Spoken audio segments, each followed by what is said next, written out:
Good evening. Today is October 17th, and you're watching the Manila Times News Prime. Here are today's biggest stories. The Department of Health has briefed the Independent Commission for Infrastructure on the so-called ghost super health centers.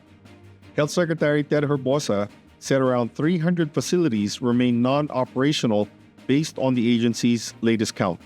Herbosa clarified that out of the 818 funded centers, only 500 have been completed, while 300 are still under construction or incomplete. He added, not all facilities involve anomalies.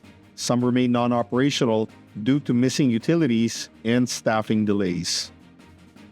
The Independent Commission for Infrastructure has begun coordinating with government agencies in its investigation of anomalous flood control projects.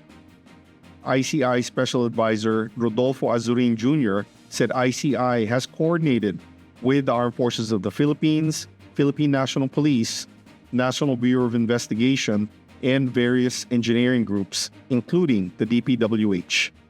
This is an effort to conduct technical inspections and forensic validation. Azurin said the commission tasked the agencies in identifying which flood control projects are ghost, substandard, unfinished, or overpriced. So far, 421 ghost projects have been identified nationwide. Las Piñas Congressman Mark Anthony Santos has called on the Independent Commission for Infrastructure to file charges against Senator Mark Villar and his mother, former Senator Cynthia Villar, for their involvement in flood control irregularities.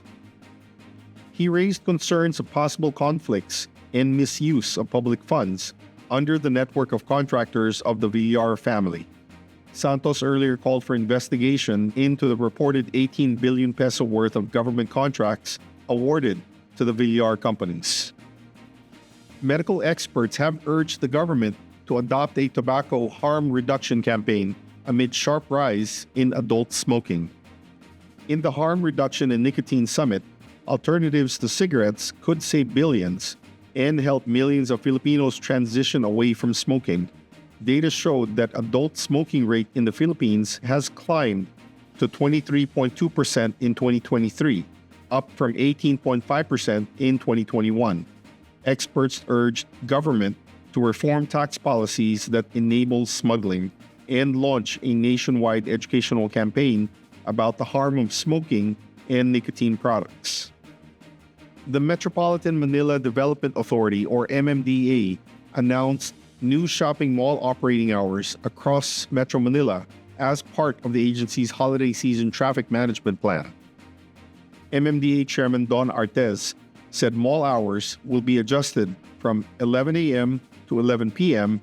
for the coming holiday season. Artes added that mall-wide sales will only be allowed on weekends. That's all for now on the Manila Times News Prime. For more news and information, read the Manila Times on print or log on to www.manilatimes.net. Follow the Manila Times on all social media platforms. I'm Michael Ang and you've been watching the Manila Times News Prime. Stay informed and we'll catch you here same time next week. Good night.